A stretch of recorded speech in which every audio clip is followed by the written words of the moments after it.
Hello, my name's Jared Strong, and today we'll be covering the subject that nobody wants to work anymore. I have a lot of opinions on this. I hate this phrase. So many people say it all the time, constantly. It annoys me greatly because nobody wants to work anymore. I say nobody wants to hire anymore. There's too many workers and not enough jobs. And what is my personal opinion is that there are too many workers and not enough jobs. AI is taking all our jobs, and people can't.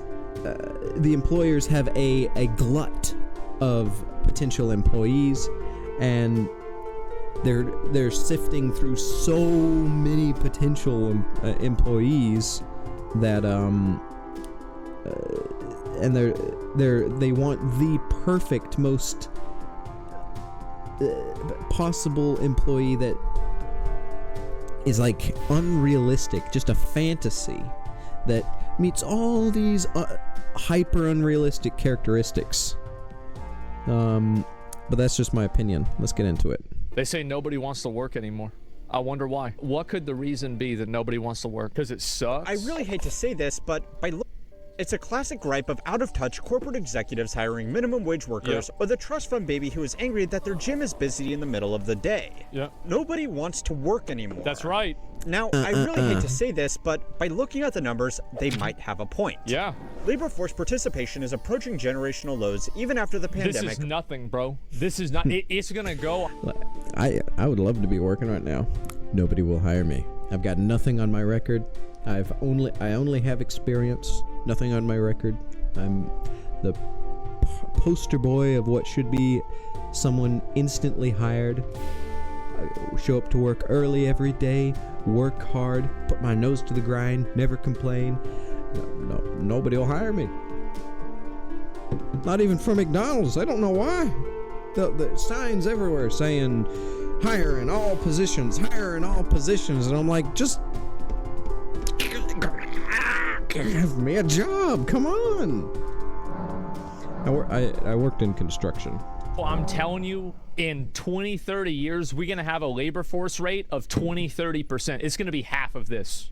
While labor force participation amongst men specifically is the lowest it has ever been. That's right, because like if you were a stupid-ass dumb guy, back in the day, you could have a job where you have a hammer and you turn big rocks into little rocks. Yeah. But now... Look, I'm not dumb, but I would love for there to be a job where I take a hammer and turn big rocks into little rocks, so at the very least I might be able to afford existing. But here I am.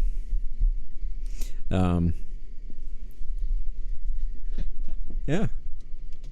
Oh, there's an engineer that makes a machine that turns big rocks into little rocks, so you're sitting at home playing video games. Yeah. That's the thing.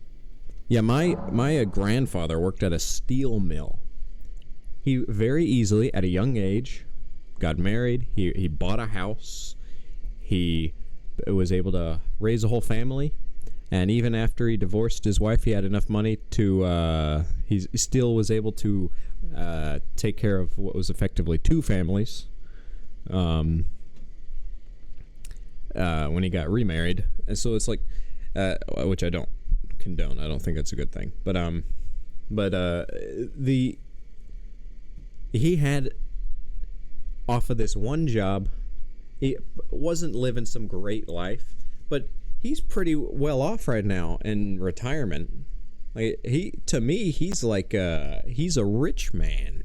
He's the unattainable upper class compared to me. And he got there from a steel mill job, just working in a factory. Oh, factories? Yeah, it was hard labor for him, but like, I'm looking around, I'm like, where's all the factories? There used to be. When I was a child born into this earth, there was a factory near me, and there's quite a few of them. They're all shut down because they moved over to China and Mexico and somewhere else. And a lot, there's no jobs. And what jobs there are eaten up, and nobody wants to work anymore. People say nobody wants to work anymore. Well, hire me. Well, hire me, okay? Just do it. Just hire me, and then you'll see that perhaps. You still had grunt work. There ain't that much more grunt work now back in the days. Right now. Signs have been happening at the same time that unemployment is theoretically quite low, which, if the economists are to be believed, means it should be easy. The reason why the unemployment is extremely low is because it's being represented without including people that have exited the job market. That's the reason why it looks really low, probably. People who want to get a job, right? Well, not quite. No. And these it's numbers the are hardest confusing it's at ever best, been to get a or job. downright misleading at worst. Of course, and in a way, I don't judge. Like the employers have a hard time finding actual employees at the same time. It's like both sides, the employers and the employees. It's the hardest it's ever been to get a job. It's hard to find an actual job that's not a scam. It's hard to find an actual employee that's not a scam. And there's way too many applicants and way too many appliers. And it's like, it's a system that theoretically should be extremely easy to understand. People just don't want to go to work. There was a poll I read a long time ago. Only like 18% of Americans feel engaged when they're at work. I hate my job! Who the fuck is this girl? Oh my god. Wow. Hello Kitty, this is... My job! The signs are everywhere. It's like Businesses. The weird half-hearted commit to the scream. Especially restaurants need employees, and they need them now. Dude, less than 20% of the country likes their fucking job. Yeah, of course. Okay, so there are two general schools that people fall into when they see that nobody wants to work anymore. All right. The first group are wealthy executives, business owners, or just people who have always worked incredibly hard who don't like that jobs are going unfilled. So they blame it on lazy young people who would rather sit around all day smoking cones and watching skibbity toilets. Well, why wouldn't you want to do that? Why you want to sign up for 8 hours a day to do? Yeah, it's a running theme I've noticed is upper management trying to obfuscate their own failures as leaders that are supposed to be the leader. They're the head of an organization, where you have all these lower rungs, and you have the people at the top. And those people at the top, when things go awry, it seems the first thing that happens is the top management that is at fault for screwing up, for making mistakes and causing the whole system to fall apart. Because it starts from the top, goes down. There's going to be problems at the bottom, but it's the top's responsibility to get those problems in line. And what I've noticed is that a lot of upper management, the first thing they jump to oftentimes is it's entirely the lowest rung people's fault for something. And then you fire those people, replace them, and then the problem keeps happening because it was actually an upper management problem that allowed for something to happen. And it's like this, it's almost a principle that can be spread around. You can see it. You see it everywhere. The obfuscation from their own faults and mistakes. Do some bullshit for... It's like, it's the young people's fault for not wanting to work. And it's like, well, it's a lot more complicated than that. Somebody else and not make enough money and waste you're gonna waste your whole day because you work for 8 hours. That means you're working for 10 hours, right? Because you got to get ready, you got to think. Usually there's like a preparation period. You got to drive to work, you got to go back from work, like you have your lunch hour. Like we talking about a 10-hour investment. It's 10 hours a. Like think about how much you could do with 10 hours. For what? The second school of thought agrees that yes, people don't want to work. They don't want to work demeaning jobs where they won't get paid enough to support a decent quality of life. It's nice when two groups who are so different can agree on something. So really, the only thing left is to work out why people don't want to work. Now, in most cases, they don't get enough money, and the working doesn't improve their life. It is where, the whole thing where,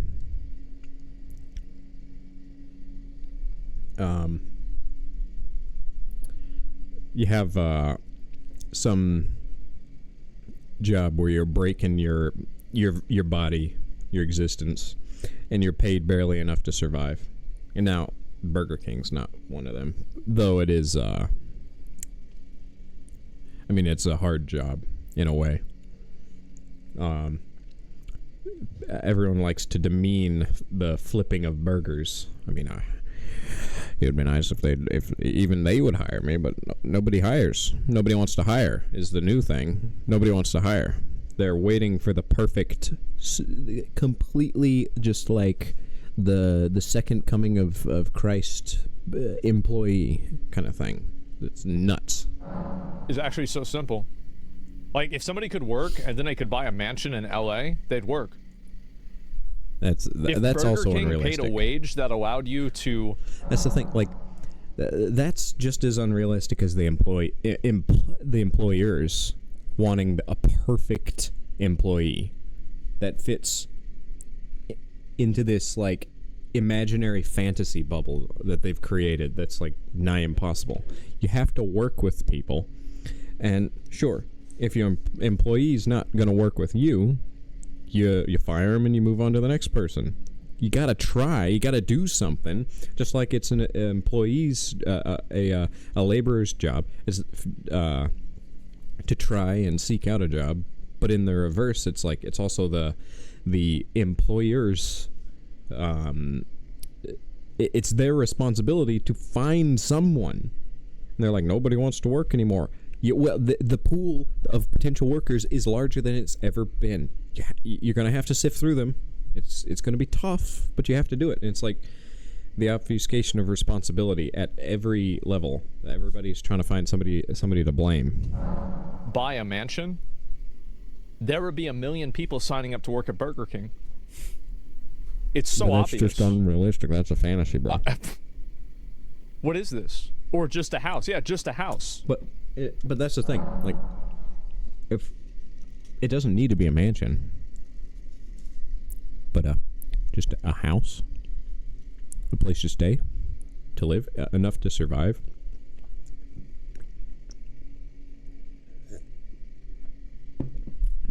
And that's the thing with the free trade on the global market, where Trump and his tariffs and all that. Due to free trade, all these factories are gone. My grandfather, he raised a whole family off of a factory job. I said this before. But and now there's no factories. So there's no jobs. Jobs that nobody wants to work fall into one of three categories. The first are jobs that are just paying well below market rates given the experience or the location required. Businesses aren't going to be able to fill a full-stack senior development role in Silicon Valley for $50,000 a year plus equity in their questionable pre-seed startup. Probably not. But there are still plenty that try. Even entry-level jobs that pay minimum wage in very high cost of living areas are going to be much harder to fill in a city where even finance bros are living in shared housing. Now, hot take alert. But just like there are no shortage of crappy businesses and managers that expect to pay workers nothing for world-class skills and experience, there are lots of workers who expect world-class pay with little or no marketable expertise. That's what I was saying. One of the most insightful pieces of data on this. Yeah, because they're stupid. That's the reason why. People don't have any skills, and why are people going to give you a bunch of money if you can't do anything? Like, you're 3 years out from getting replaced by Flippy. Of course they're not going to respect you or give about you. Why would they? You're about to get replaced. Automation coming. It was like, when the factories come back, they're primarily going to be so automated that even the factory jobs, there's going to be barely any of them.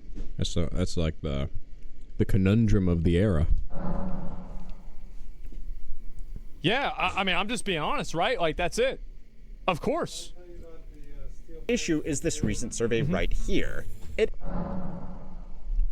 Yeah, my dad just mentioned there's a steel factory had 30,000 employees, now 2,000 employees, and its production is way higher than it's ever been at such a drastic lowering of employees. And the automation has increased its efficiency by such a high degree. Yeah. I'm going to move my guy up here. My VTuber model up there. Yep. And so when the factories come back, because of the tariffs that Trump's doing, when they come back, they're not going to employ nearly as many employees that they used to because of automation.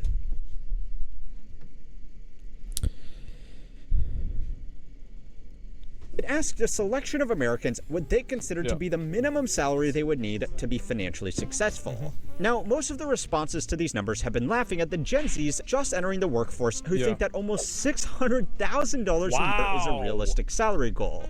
Because for most people, it just isn't. Yeah, that's a lot. I mean, so you think that you need to make $600,000 a year to be financially successful? That's probably a bit much. Yeah, I feel like that's a little bit higher than average, right?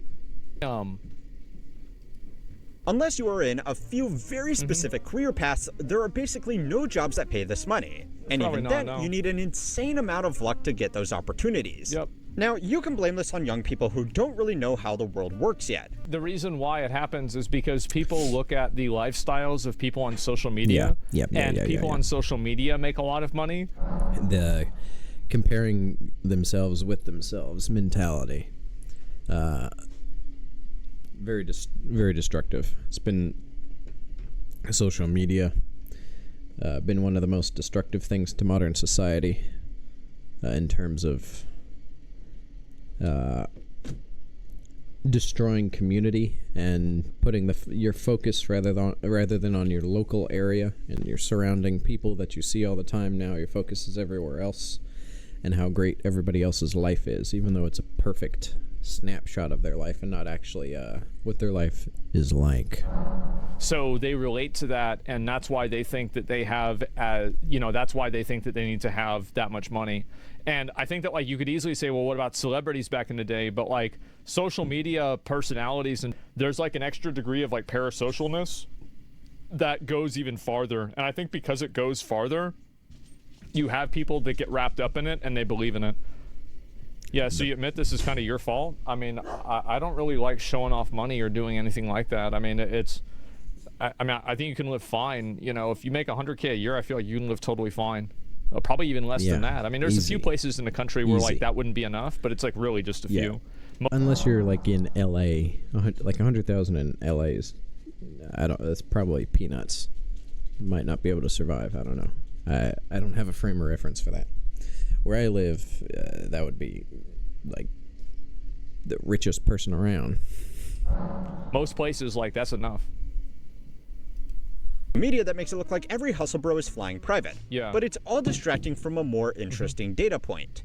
The average boomer thinks financial success is achieved with a salary of just under $100,000. Yeah, sure. According to the Bureau of Labor Statistics, this is still almost double the median national salary. But in most major cities where people can actually find jobs that pay this much, $100,000 certainly doesn't afford a lifestyle of financial success. This is actually a really good catch-22 that this person making the video is bringing up, is the fact that in the places where a lot of high-paid jobs are available, they're also the highest standard of living and highest cost of living. Yeah. So, like, yeah, you can get paid a lot of money in San Francisco, but there's an extra zero behind everything that you're trying to pay for, too. Yeah.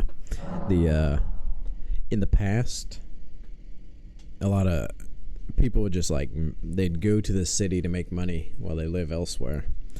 And, like, that kind of lifestyle is kind of dissipating. The internetification of everything. So yeah, very good point. There is simply a massive gap in expectations between the generations looking for their first jobs and the group responsible for giving out most of the jobs. So they both agree that nobody wants to work, just for different reasons. The second type of job that nobody wants to work are in workplaces that push their staff, demand unreasonable overtime, or have management that are needlessly abusive. This happens in a shocking Yeah. amount of businesses Damn. across the country. And even if you are lucky enough to avoid a boss that thinks shouting is enough, Half of the employees who are exposed to workplace harassment or misconduct? That's insane. Have y'all had this happen? See, like, I only had, like, No. 1.5 jobs, right? Like, I worked at IRS 2 years on and off, and then I worked at Sam's Club for a week. Y'all had this happen? Because, like, we never had this happen. A little bit, but I was at a gas station job. Wow. Yes, I'm the harasser. It's to be expected when you're Based. working at a gas station. Bro, keep them in line, man. You gotta keep them straight. effective motivation tool, you have probably worked some overtime. I've done some keeping people in line at one of the jobs I was working at, because I was also an employee, and the boss wasn't doing anything to curb employees' behavior, and I was like, okay, it's not my job, but we're not going to get anything done if somebody doesn't stand up and do something. So I was like, acted like the boss for a couple days. The other employees did not quite like that, but the boss didn't do anything to stop me. And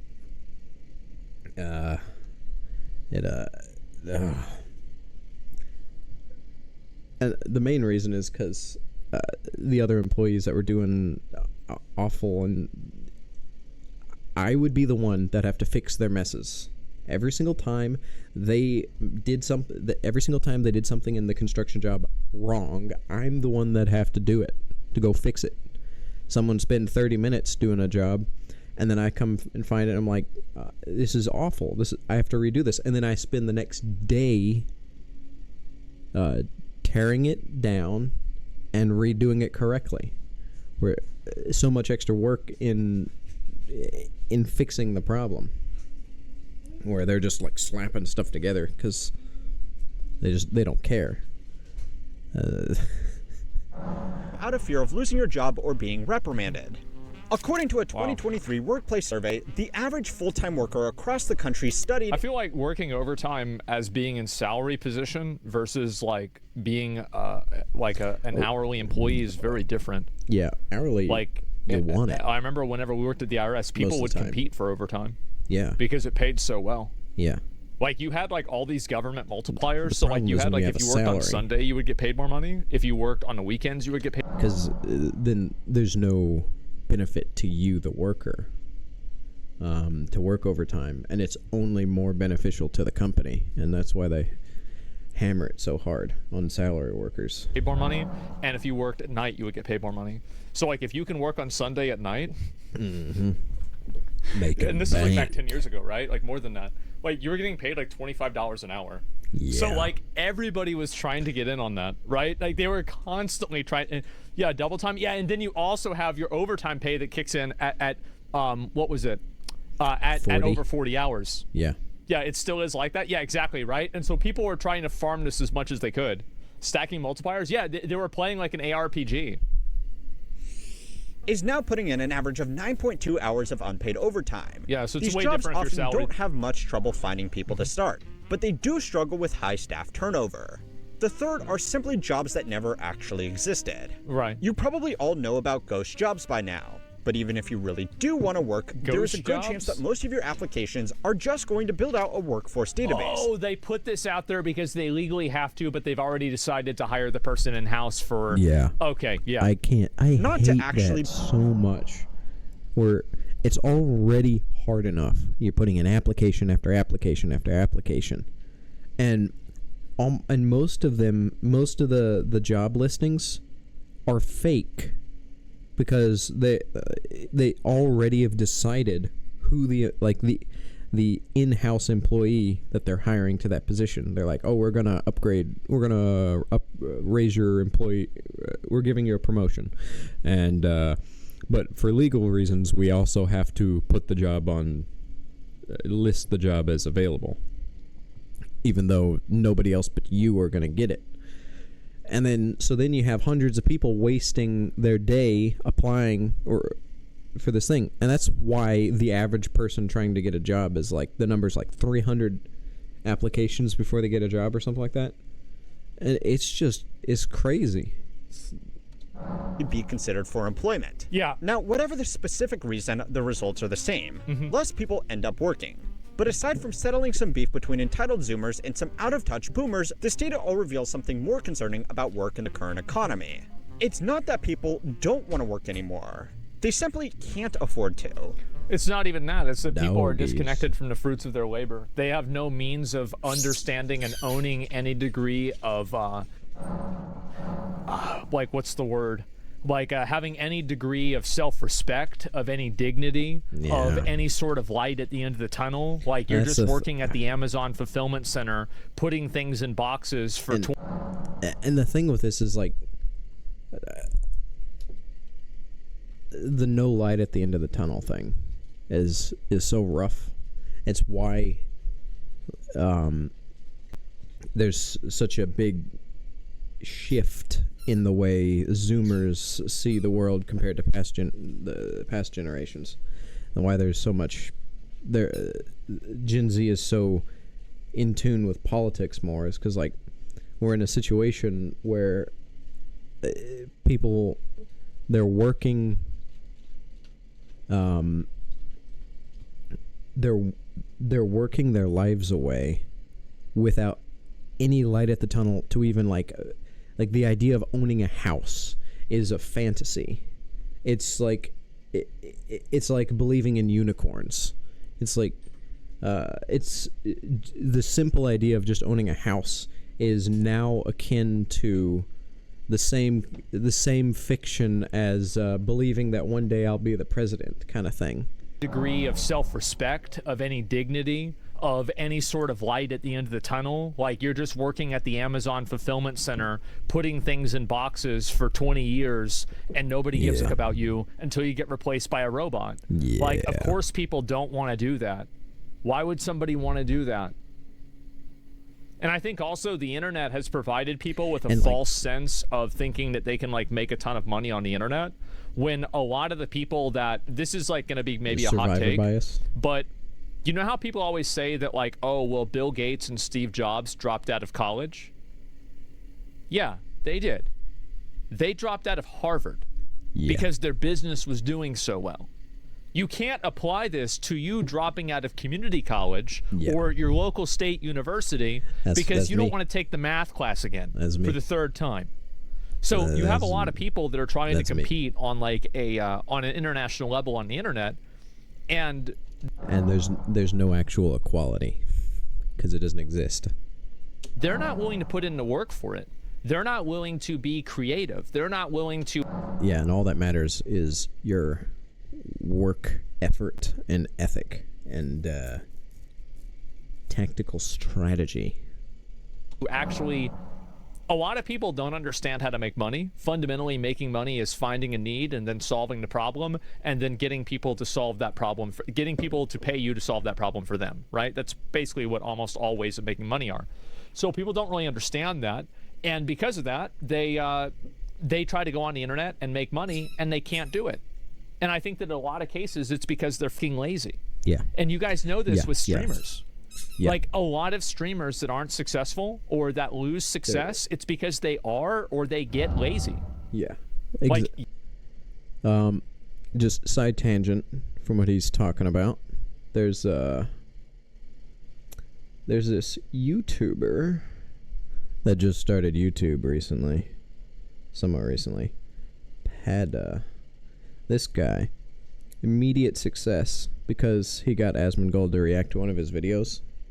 The problem is it's been 7 months and he's made 7 videos. They're really great videos. Really great. 1 video a month. This guy needs to be making 2 of these videos a week. With this level of editing, he needs to be making these 2 of them a week. It's been 2 months since his last video. And you see, there's been a great decline where a handful, like, his channel got started because Asmongold watched one of his videos. and then he went back to the roots of what made his channel even exist by making another video, and he's basically stopped. He's probably working on a video right now, but the thing is, like, what he's saying about laziness, the thing with Pata is he didn't build this channel up from nothing, and so he doesn't have, what's the word, work ethic, the dedication to forcing it to continue to work by just pumping out content. Yeah, you're not going to do very well if you're not putting in 100%. And it's people everywhere, right? It's people with crypto, it's people with making websites, it's people... I would love for Pata to be as successful as he can, but as of right now, like, his channel is kind of doomed, and he's only ever going to be this channel that existed because Asmongold watched him. He won't be able to become truly himself and his own thing until he just starts pumping out as much as he can. With doing course programs, it's people with everything. Like, the people that you really see succeed in anything are almost always the people that are working at it constantly. A lot of people think being self-employed is like a it's like a free blank check to just, oh, well, I can just work whenever I want, so I just won't hardly work at all. You have the least amount of free time. But if you do that, you're not going to be self-employed for very long. That's just how it is. So it's time to learn how money works to find out what's really behind the worst phrase in the workplace. This week's video is sponsored by MyHeritage. My great-great-grandmother Sophie... Necromancy version 1.0.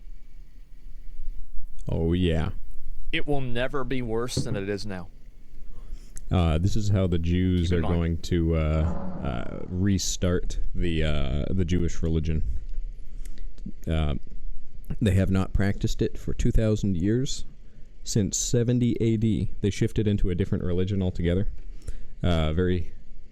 From biblical Judaism into Talmudic Judaism, because the genealogies that the original religion were based on were all burned by the Romans in 70 AD, and since they can't prove their heritage and stuff like that, then they can't practice the religion without God smiting them.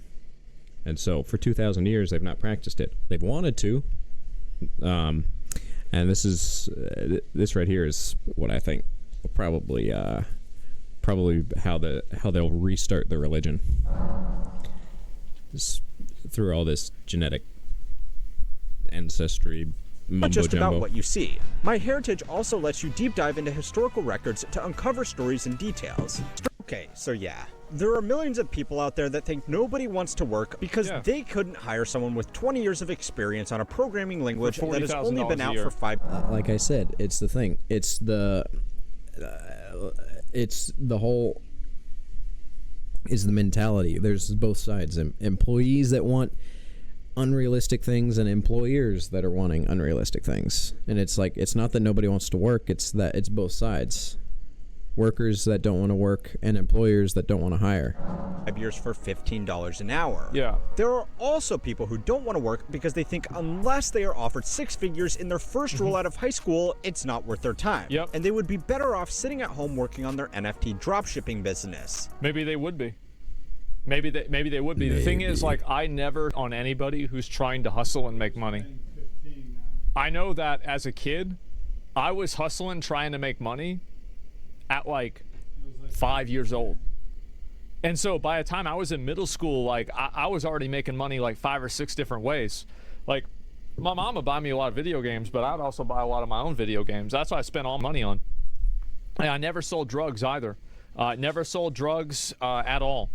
And anyway, like, people always make assumptions. Yeah, no, you should always, if you think that you can do something successful as an individual, you should always go for it.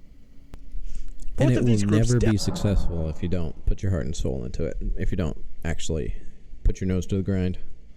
There's so many projects out there.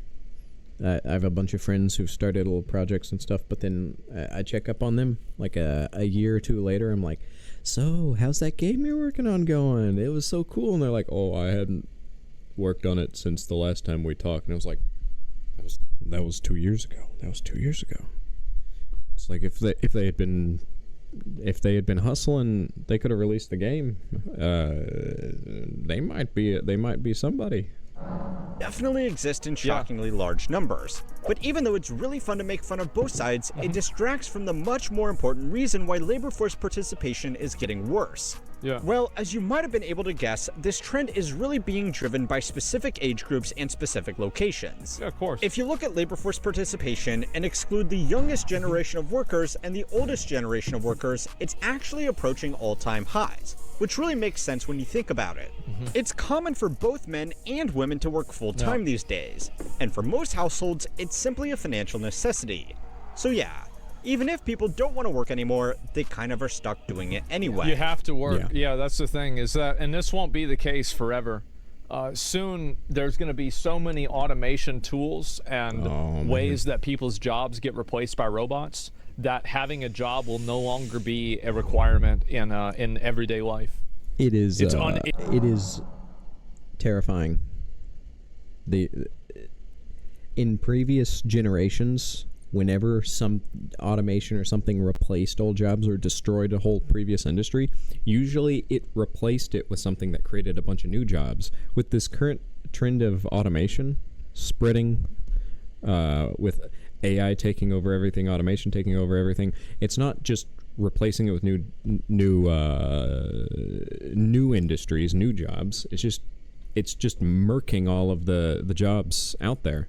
And now it's like, now you have this giant horde of people all vying for these little jobs that are left. And the elites, what's their plan? What are they gonna do? What's their plan? The pandemic. The elites that are sitting pretty because the wealth is all funneling to the top right now, where it's like the wealth gap between the richest, the 1%, and the 1% of the 1% are the highest it's ever been. And it's I'm not a commie. I'm an anti-communist, revolutionary. I'm not a revolutionary. I'm just a pacifist. But you see, the problem with the funneling of wealth upward is you have all these people that barely have any money. It's because we used to have such a strong, the majority of our country being middle class, and now it's being shifted more and more and more towards upper class and the poor, and that's very destructive to a society. And so what's the solution that the elites are coming up with? They can't think of anything intelligent, and their solution is just kill them all with a pandemic or something. It's unavoidable. The reason labor force participation has fallen off in general, though, is because the average is being dragged. The first one was just is just the test. It is just the test to see if it was possible. Is this possible? Down by a lot of young workers and old workers.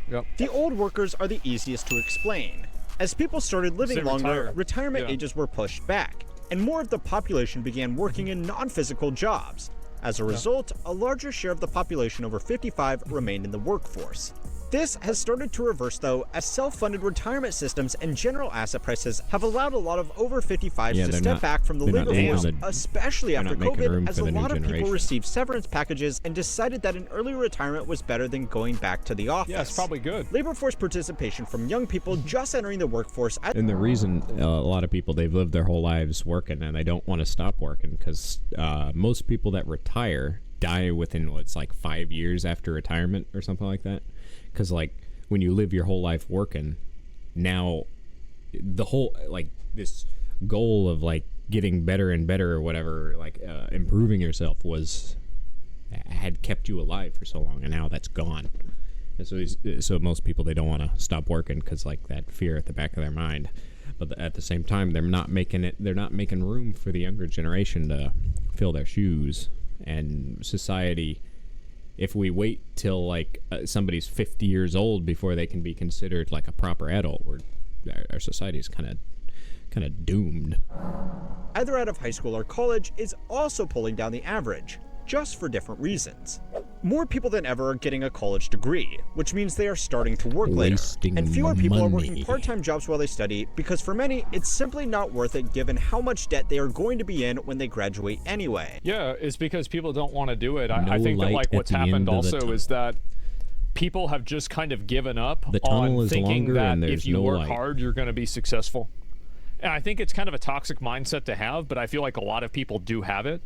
And because of that, you have nowadays, people just don't give a they don't care about working hard. They don't care about doing anything. And you can't really blame them, because for them, the only reason past societies or past generations put their nose to the grind and work so hard is because there was that light at the end of the tunnel, and the tunnel wasn't that long. It was not a very long tunnel. There's no amount of work that they're going to be able to do that's going to give them the lifestyle that they want. Goals. I gave up. Yeah, exactly. It's too much. When there's nothing you can actually work smart, not hard. Yeah, but here's the problem: is that when you're stupid, you can't work smart. You're done, son. You see that? That's the concern. Is that if you're dumb, you can't do that. This might not also be a shock to fix you. the school system. Jenny, Some people are born with less talent points than other people. I just want a job, Jenny. Everybody has a different height. Everybody has a different facial structure. Forrest. There are some people that are just stupid. Jenny. And you're not going to be able to train somebody like that to understand a job that requires a lot of critical thinking. That's it. Like in the same way that you can never train a dog to drive. It's just not going to happen.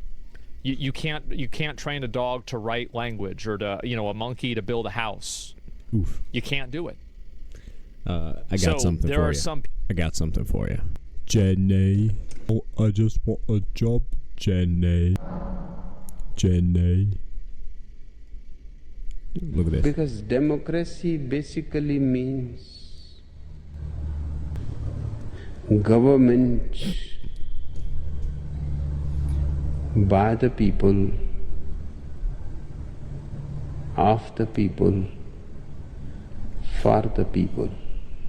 But the people are retarded.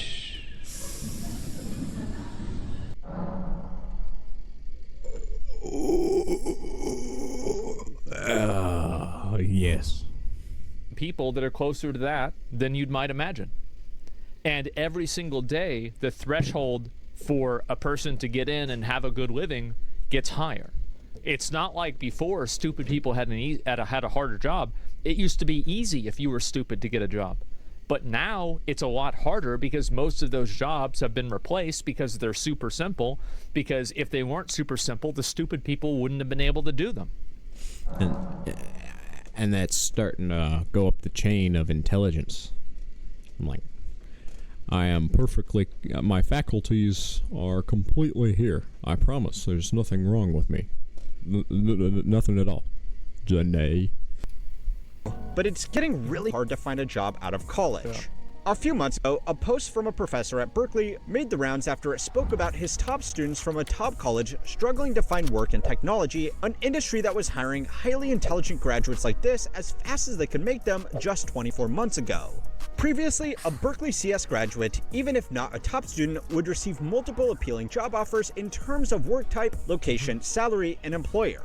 However, outstanding students, like those with a 4.0 in major GPA, are now contacting me worried because they have zero offers. I think that also another big component for this too, this is probably not something a professor would say, is that if you, like for those of you guys that are business owners, would you want to hire somebody who came out of a really good university or somebody who's self-taught, self-motivated, and has been coding ever since they were 9 years old?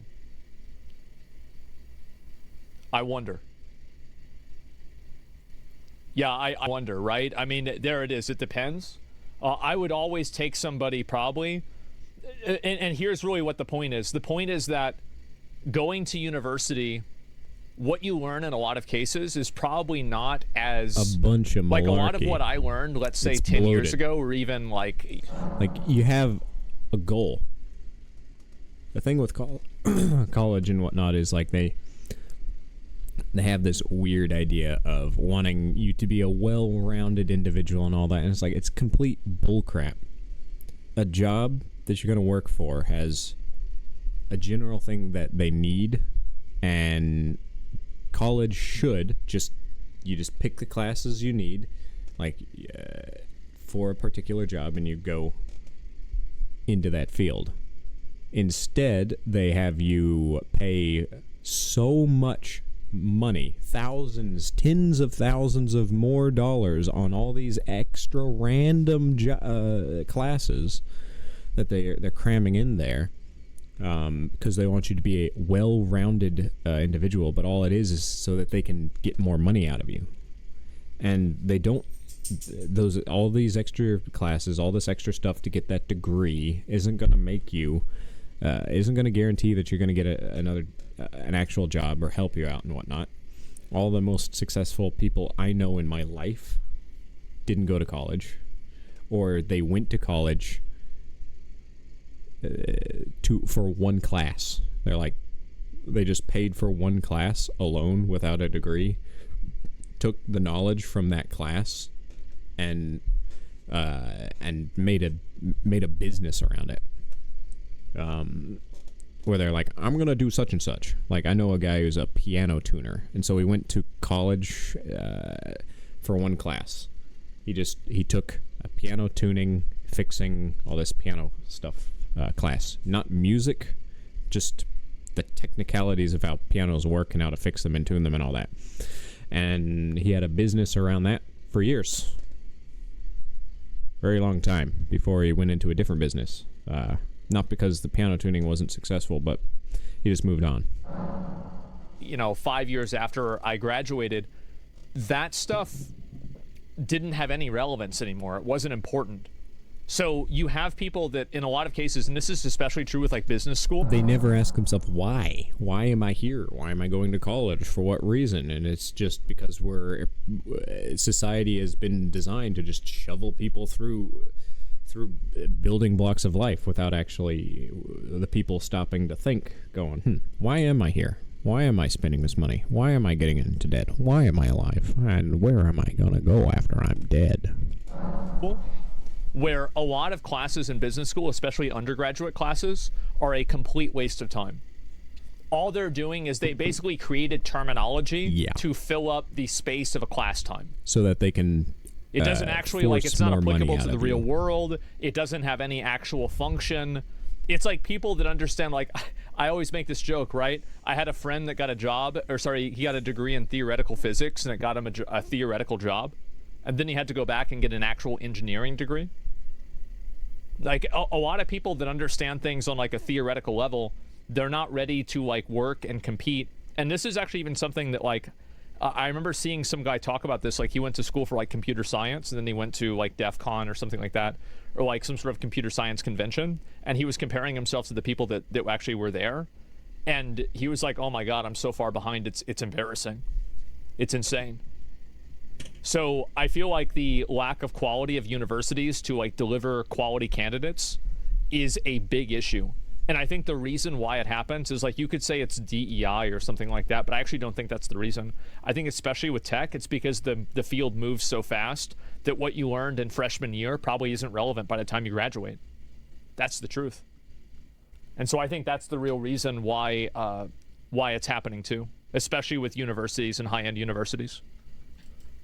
And this is also by the way, obviously I do some hiring and things like that, but unless you're going I am speaking from a third party perspective. This is just an observation dedicated towards. If you don't have that, I suspect this trend is irreversible and likely part of the broader trend impacting almost every employment sector. For no reason. It's pretty grim stuff coming out of one of the best schools in the country. Doesn't matter. It might not be the most logical thing to do, but a common reaction from people who can't land a job with a degree they got to make them more employable is to just go get another degree. The rate of mass... And more debt. He had over $100,000 in debt by the time that he finished. Now, like nowadays, like he's working. I think he's up in like Chicago, something like that.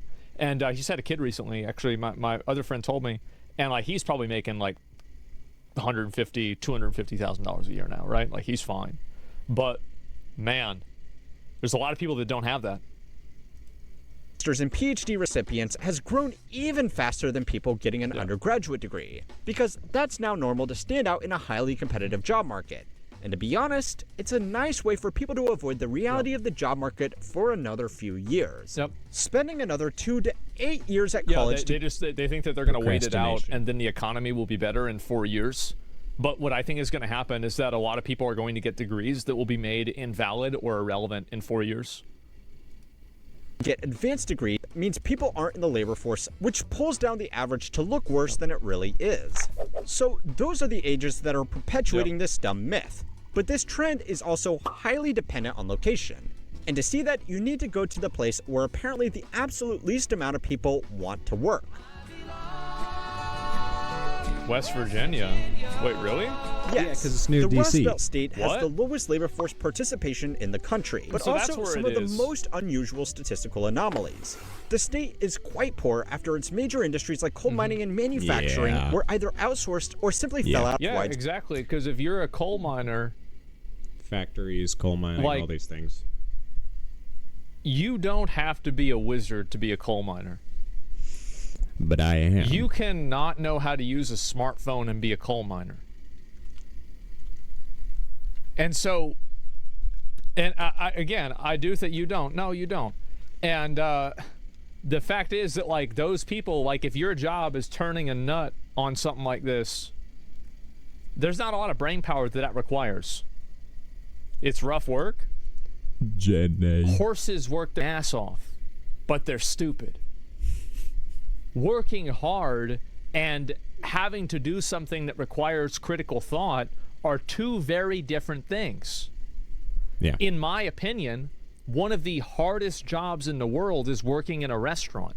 Flipping burgers. Now, that requires some degree of critically thinking. Absolutely it does. But it's not like a doctor or something like that.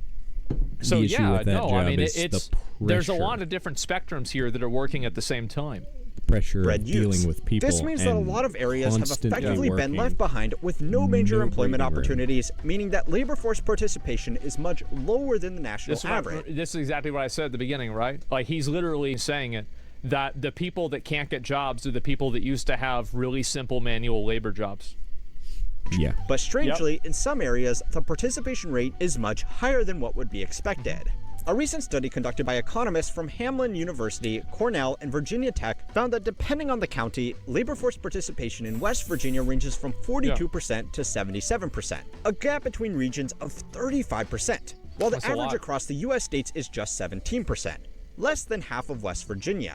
It's not unusual that cities and working towns will have higher labor force participation than other areas, because people often specifically move to these locations just to get for a job, But this variance was startling and uncovered a bigger national trend.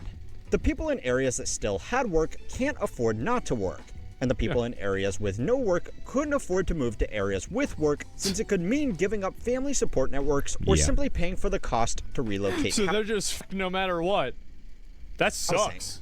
A lot of people who had the financial means have already moved out of the state, only making this problem worse, as they take business opportunities and money away with them. It's a dense read because it's an academic paper. It's for nerds. But if you ever feel compelled to say that nobody wants to work anymore, I definitely suggest you have a look at it. The report itself also looks at welfare issues specific to West Virginia. Nobody wants to hire anymore. But just because the state is experiencing this problem the worst doesn't mean that it's in any way just something hurting them. It's a mining canary that's going to happen everywhere. Yep. The trend of a few concentrated cities doing extremely well while everywhere else stagnates can make nationwide figures look good. But it also means people who want to work have an option of trying their luck for one of the few jobs left in areas with fewer opportunities, or living in an extremely expensive city to compete with everybody else, fighting over a spot in the few places left where people can reliably get ahead. Finance and tech have become one of the last escape ropes for people to make a deal with the devil to get out of these areas with little to no opportunities. It's a deal with the devil. And I am going to be writing an article about how even that career path is becoming impossible in my completely free email. Of course it's becoming impossible because there's a lot of people that are getting into it. AI. here's the truth, is that if you're getting into a field because you want to make a lot of money, you probably don't have any intrinsic interest in the field, which means that you're probably not going to be very good at what you're doing, which means that you're going to get beat out by people that do have intrinsic interest in it, and they're going to beat the shit out of you. And so, big surprise, like, oh, I went into finance because I wanted to make a lot of money. Yeah, there's people that also go into finance because they really like finance. And they're the ones that are going to work longer, they're going to work harder, because they can self-motivate. That's really what it's going to be. Yeah, you're going to lose every single time. Newsletter. So sign up if you are interested in reading that and other articles that will never be made into videos here. Thanks for watching, and thanks again to MyHeritage for making this video possible. Check them out by scanning this QR code or clicking the link in the description. Like, yeah, no, discipline beats motivation every time. Yeah, but here's the problem. People that say things like, oh, discipline beats motivation, do you know what beats discipline and motivation? Sorry, discipline or motivation? Discipline and motivation. Yeah. The people that you're competing against for jobs that start at $200,000 a year are extremely disciplined, and they also know what they're doing. Like, I mean, you're competing at a very, very high level. And so, yeah, I mean, it's super simple. An actual skill, yeah, exactly. I mean, you have to have both in order to compete at an extremely high level. Yeah, or they know someone. Yeah, but, like, you can rule, like, I mean, there's always going to be people that get ahead for some bullshit reason that they shouldn't be getting ahead for. Like, this is, like, back in the day, you had, you know, like, kings that were, like, products of incest and were, like, basically functionally mentally deficient. Yeah, but the problem with that is, like, when competing on a level so high as he's talking about, those that are that just get things handed to them, they'll never be able to compete with those that got there through their ingenuity and whatnot, through dedicated love for the craft and just pure self-dedication to it and whatnot. They'll always be way higher than those that are born into it and it just given to them. 'Cause sure, those that they start way better. Those that have things handed to them, they'll start out way higher than everybody else that's starting out. They get that bump. But compared to somebody who is firing on all cylinders, using all of their brain power, all of their hours, trying to be as efficient as possible, trying to optimize everything, and they love the craft, and they're dedicated, and they're constantly working, never stopping. The person that has the thing handed to them will never be able to compete with that. They'll never be able to compete with the elites in a competition. Like, you had all this kind of stuff happen for many, many years. There's nothing new with that. It's never going to go away. Yeah, nepotism. Yeah, I mean, well, nepotism used to literally be the rule of the land. It was called royalty. Yeah. There's the video. I agree with pretty much everything he said. A lot of people, like, I'm the kind of person that I believe that, I actually think that what's going to end up happening is that there are going to be so many jobs that become a... I know where he's going with this. He's about to say, this is not pre-watched. I didn't pre-watch this. This guy, he believes in UBI, Universal Basic Income. He's probably about to say that Universal Basic Income is inevitable. The problem with that is it's contradictory in nature to literally everything he said and talked about up until this point. Because when you just hand things to people that they don't work for, it does not have nearly as much value, and people don't work harder to acquire it. And so the problem with universal basic income is when you just start giving people a baseline amount of money for the purposes of survival, the issue is it will inherently devalue the currency of what everybody, the value of the currency that you're handing out and whatnot. And if people can survive, if people can just survive off of that much money, they're not going to work for anything. will have, which perhaps that's necessary in a situation where only the elite can have jobs. Maybe that's the case. People will need, the government will just have to subsidize them to exist or whatnot. Who knows? The problem with that is the value of the currency will drop because of it. And so it'll be the minimum wage situation all over again, where every few years we're having to increase the allotted money that we give to people for UBI, for universal basic income. In the process, doing that will devalue the currency, where your buying power goes less. And it's not because the government, there's some secret cabal behind the scenes going, your money is now worth less because we gave you more. But no, just how the nature of markets works, the value of your currency is just going to go down, and it's a system that can't work. It's not intelligent, and I like Asmongold. He generally has pretty grounded takes on a lot of things. This is that one take he has all the time that just it just baffles me how he can spout based stuff, that logic and reason, and then say this. No offense, guy. They become automated, that you're no longer going to be able to expect to have a job. And when that happens, then you're going to see more conversations about universal basic income. You're going to see conversations about, like, how can somebody afford to live? Like, what can somebody do? Slavery. Yeah, we could. I think that there's a good chance that we will, by a vote, bring back some form of slavery or indentured servitude. I think there's a very good chance of that happening. Now, I didn't originally believe this, but... Now, that seems a whole lot more likely than... Well, universal basic income will likely be what is implemented, even though it'll be one of the nails in the coffin of the United States economy.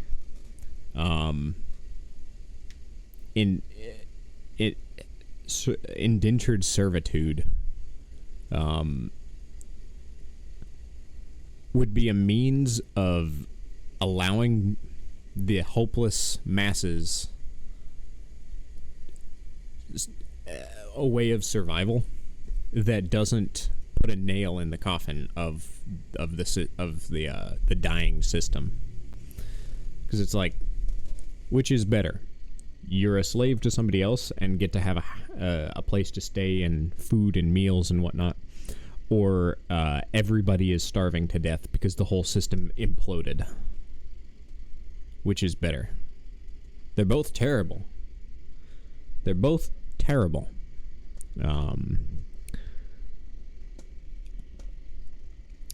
But which is better? You tell me. Based off of like how things have gone in the past, like I'd say like 5 years, especially 2 years, I think it'll happen. Yeah, why? Because people are stupid and they want to be taken care of and they don't want uncertainty. And I think that people's fear of the unknown will be more important to them than their pursuit of liberty. And I think that they would be more than willing to throw away their freedom in order to be safe and to not have to worry about the future. Yeah. That's what I think is going to happen. And I could be wrong. Oh, I could be wrong. But I don't think I am. History would prove facts. I know. Proves them right. That's why Trump won. Better future. Yeah, and I think also when people believe a functional version of slavery, and it's not really going to be slavery, right? But it'll be some version of that. When they believe that that version is better than what their future is, you underestimate the hillbillies. I think that they underestimate what they're going to be like when they don't have any money. How do household AI servants and robots being slaves come into that theoretical scenario?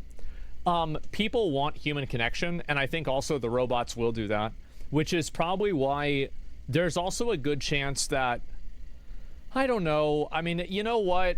I probably shouldn't even say that. Anyway, let's go ahead and move on. When this feudalism shit starts, can I be one of your vassals? Yeah, we are speed running into neo-feudalism. That's what's happening. Streamer feudalism, where the lords of the land are all streamers, and